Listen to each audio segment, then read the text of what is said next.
Hello everyone, आज मी तुम्हाला सांगणार आहे माझ्या किचनच्या नवीन टिप्सबद्दल।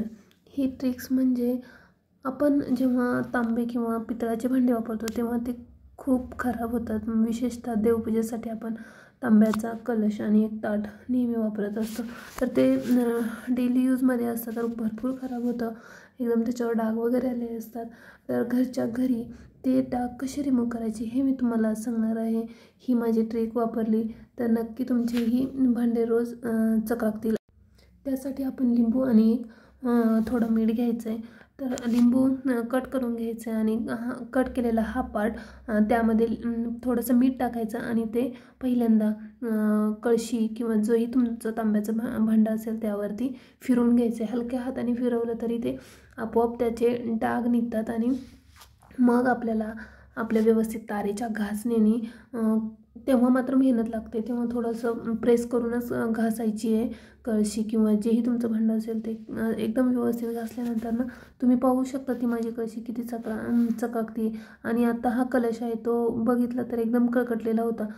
मी सेम प्रोसिजर परत त्याच्यावर अप्लाय केलेली आहे। एक अर्ध लिंबू घेतले आणि मीठ त्यावरती मीठ घेतले, थोडं थोडं प्रेस करून हलक्या हाताने प्रेस केलं तरी ते निघतं।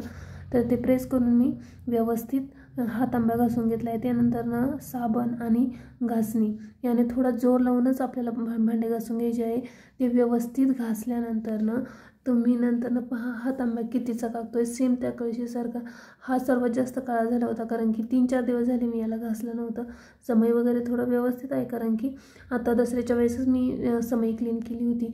दसरा, दिवाळी, सणासुदीला किंवा डेली यूजमध्ये आपल्याला जे भांडे लागतात ते आपण व्यवस्थितच क्लीन करून घेतो। ऐन वेळेस पितांबरी नाही आहे आणि शॉपमध्ये जायचं आहे किंवा शॉप दूर आहे तर आपण घरच्या घरी हा प्रयोग करू शकतो, पटकनही होतं आणि त्याला वेळ पण लागत नाही। पितांबरी घेऊन या किंवा त्याच्यावर पैसे खर्च करण्यापेक्षा लिंबू जे की आपलं खराब झालं आहे, थोडं सुकलेलं आहे, त्याला काही फ्रेश लिंबू पाहिजे असं काहीच नाही आहे। सुकलेलं लिंबू असेल तरीही चालतं, फक्त त्याच्यामध्ये थोडा का होईना रस पाहिजे, बस की ही ट्रिक काम करतेच। भांडे वाळल्यानंतर पाहू शकता तुम्ही हा फायनल रिझल्ट एकदम चकाकतात। तुम्ही ही ट्रिक नक्की।